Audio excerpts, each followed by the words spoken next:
mingi na population nyonso oyo alingi kimia asocie makalisi na ye na polisi na arbe tosimba na maboko mpona koluka kobikola bato oyo nyonso tu bakende. Tête haute, les forces de défense et de sécurité poursuivent sans désemparer la traque des auteurs de violences en Ituri sous état de siège. Ces forces ont mis la main sur 18 présumés criminels, dont 16 voleurs à main armée à travers la ville de Bunia. Ils ont été appréhendés avec 4 armes AK-47 et plusieurs munitions de guerre, a dit le commissaire provincial de la PNC, le commissaire divisionnaire adjoint Ngoï Sengelo Akio. Voilà, Excellence, les bandes qui ont terrorisé la ville ces derniers temps et tous ces effets que vous voyez là, notamment les 2 motos, plusieurs munitions. Par ailleurs, l'armée a présenté 2 miliciens FPK capturés avec une arme sur le champ de bataille sur l'axe Chari. C'était lors d'une tentative d'attaque le dimanche au village Nyara. 13 de ces miliciens ont été neutralisés par l'armée, dont 8 à la localité Babounia et 5 sur l'axe Chari Kunda. La population salue les actions des services de défense et de sécurité. Vraiment, on remercie l'armée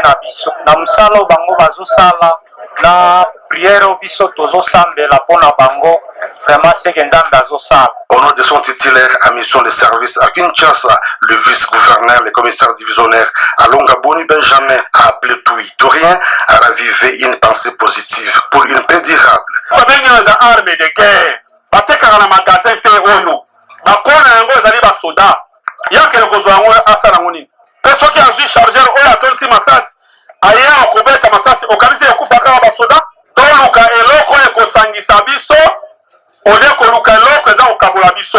Ces présumés criminels sont mis à la disposition de l'auditorat militaire où ils vont répondre de leurs actes conformément aux lois du pays. Question de dissuader d'autres filles et fils égarés de l'Ituri.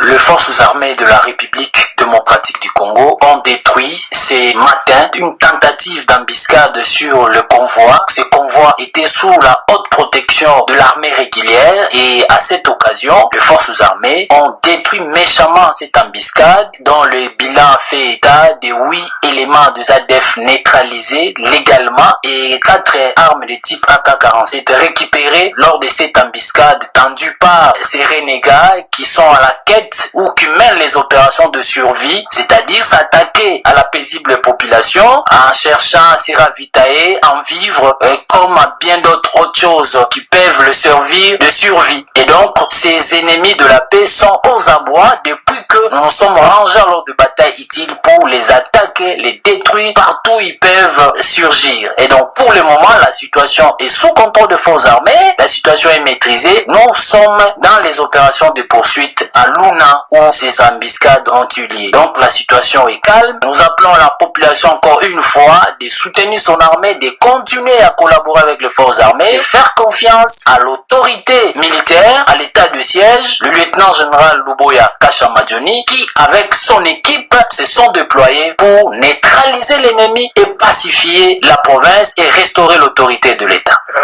Le chef d'état-major général a dit qu'il n'est point question de laisser ne fût-ce qu'un centimètre carré de la République démocratique du Congo être occupé par des agresseurs.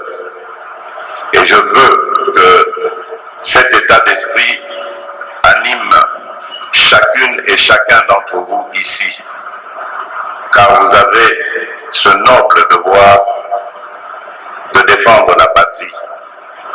Et en retour, celle-ci, elle a l'obligation de tout mettre en œuvre pour reconnaître votre bravoure, vous mettre à l'aise, ainsi que vos familles respectives, pour que votre travail soit toujours exemplaire. C'est ainsi que je voudrais encourager nos forces armées à toujours avoir dans l'esprit le service à la nation, à la patrie, à lutter contre les antivaleurs qui sévissent au sein des rangs de notre armée, lesquelles antivaleurs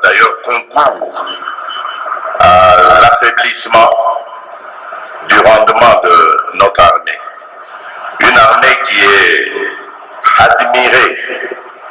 Et il y a encore quelques jours, j'ai échangé avec mon homologue ougandais. Il n'a cessé de dire tout le bien qu'il pensait de notre armée. Mais je sais, nous savons que nous pouvons encore mieux faire. Et pour cela, il faut combattre les antivaleurs. Il faut se dévouer pour la patrie, se détourner de mauvaises pensées, de mauvaises actions, et ne se consacrer que au devoir qui incombe à la profession, la noble mission qui est la vôtre. Pour la police nationale, j'en dirais aussi tout autant. La police, notre police, celle qui nous protège tous les jours du banditisme et de bien d'autres désagréments, a aussi le devoir d'être exemplaire. Je sais qu'il y a encore beaucoup de choses à parfaire, on en parlera, mais vous avez aussi le devoir de rendre service à la nation, un service qui va faire que nos concitoyens seront satisfaits de votre rendement. Je pense ici par exemple aux embouteillages, aux nombreux embouteillages qui paralysent la circulation, le transport dans la ville de Kinshasa. Cela a des conséquences néfastes sur notre économie.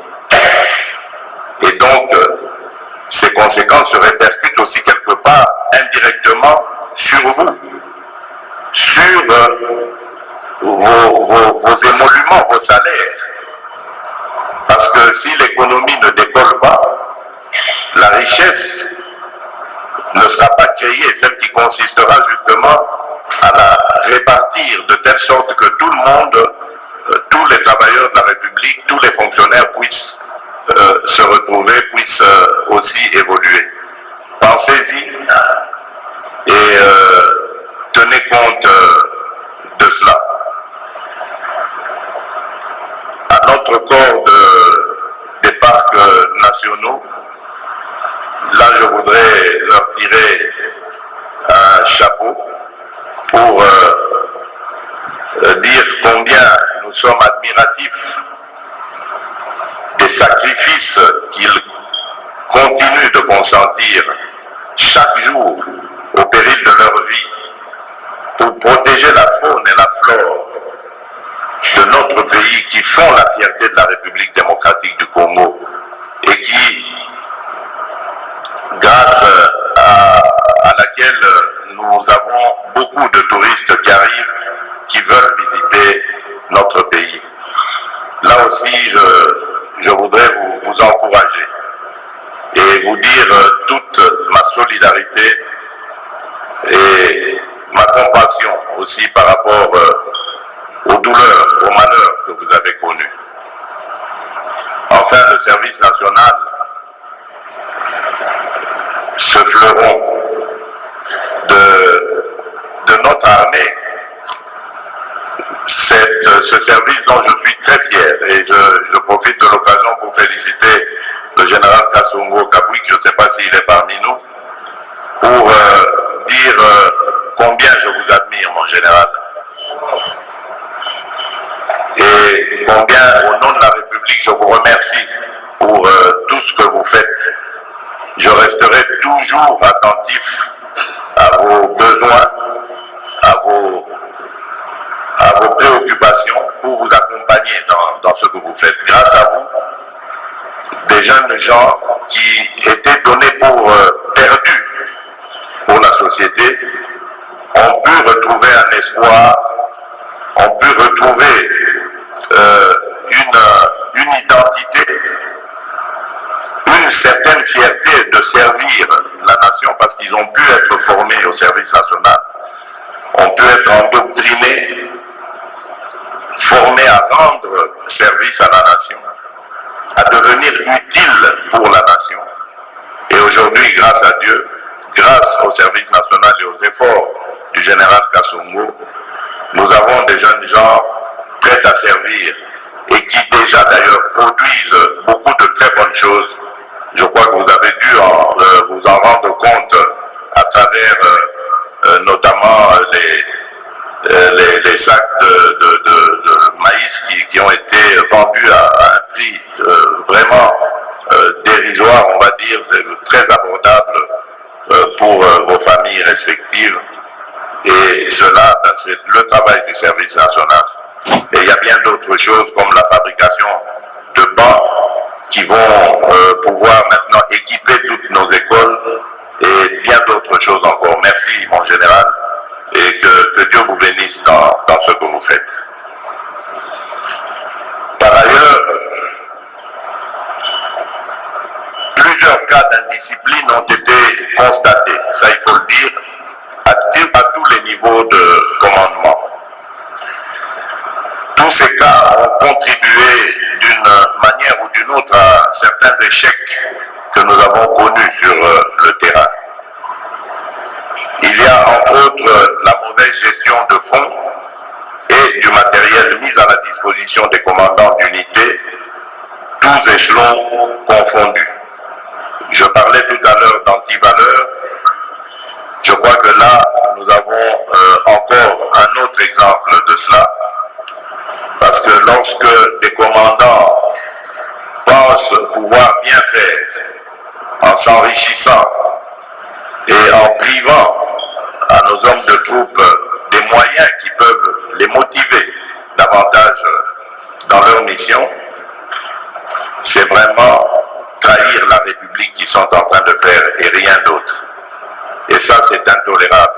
Nous serons davantage plus sévères avec ceux qui s'adonneront à ce genre de pratique. Et je voudrais également ici ajouter ou rappeler le caractère apolitique qui devrait vous animer. Je ne vous apprends rien. Vous êtes au service de la nation. Vous êtes là pour protéger les intérêts de la nation, les institutions de la République. Vous devez protéger et défendre la population congolaise, le territoire national. Et vous n'êtes pas là pour vous engager en politique. Si vous voulez vous engager en politique, c'est simple. Vous déposez votre uniforme, vous rentrez à la vie civile. Vous n'êtes pas des politiques et donc vous n'avez pas à prendre un parti quelconque politique, une part quelconque dans le débat politique. Je sais que vous êtes des citoyens, je sais que vous avez des familles qui, elles, ne sont pas militaires, mais vous avez aussi le devoir de réserve qui vous interdit de prendre une part quelconque dans le débat politique. Je n'aimerais pas entendre que des hommes en armes, nos vaillants soldats, nos vaillants militaires, ont pris fait et cause pour une telle tendance ou une telle autre. Ce n'est pas votre travail. Vous êtes attendus sur d'autres théâtres, pas celui-là. Fort de ce malheureux constat, donc, j'ai le devoir de rappeler à l'ordre tous les responsables, tant militaires que policiers, à quelque niveau qu'ils opèrent, afin qu'ils revêtent un nouvel habit, qu'ils changent de fusil d'épaule pour que l'année en cours soit celle de plus de détermination, d'abnégation, de patriotisme, de loyauté et de discipline tous azimuts.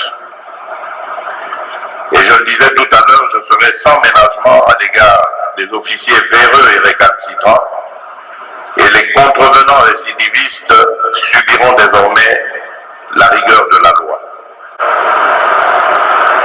reconnais cependant que la pandémie de coronavirus qui a endeuillé l'humanité tout entière n'a pas permis la réalisation de certaines de mes promesses faites au début de l'année passée dans le cadre du rétablissement de l'ordre public et de l'autorité de l'État à travers l'ensemble du territoire national et singulièrement dans la partie est de notre pays. Je reconnais aussi et j'entends très bien certaines plaintes émanant de la police faisant un petit peu part d'une sorte d'injustice, ce n'est pas le cas mais je comprends, d'injustice du commandant suprême qui a plus tendance à chouchouter l'armée et à oublier la police. J'ai entendu vos plaintes et je tâcherai de rééquilibrer les choses, croyez-moi.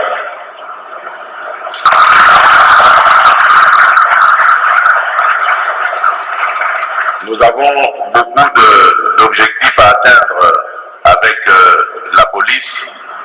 L'un des principaux, je pense que c'est vraiment d'achever cette académie de Kimpoko qui a déjà commencé, qui est déjà en train d'être construite, mais dont la construction s'est arrêtée. L'objectif, c'est de reprendre là où ça s'est arrêté et de l'achever complètement, car nous avons besoin que nos unités de police soient formées avant d'aller sur le terrain. Car aujourd'hui, nous remarquerons que c'est par manque de formation que beaucoup de nos agents s'adonnent parfois des actes répréhensibles et parfois commettent des bévues qui parfois arrivent jusqu'au drame. Avec le retour progressif à la normalisation de la vie, l'économie nationale sera boostée, ce qui me permettra, avec le gouvernement de la République, d'améliorer vos conditions sociales et celles de vos dépendants, pour ainsi maximiser les chances de la restauration de l'autorité de l'État et la défense de l'intégrité territoriale. Tous ensemble, déterminés à bouter dehors tous les groupes armés et les mouvements terroristes qui perturbent la quiétude de nos compatriotes, surtout ceux qui sont à l'est de la République, je vous souhaite mes vœux les meilleurs pour le succès des opérations sur tous les fronts en vue d'une victoire sur les forces négatives. Que vivent nos forces armées nationales, que vive notre police nationale, que vive le corps des gardes nationaux, que vive le service national, que Dieu bénisse la République démocratique du Congo. Je vous remercie.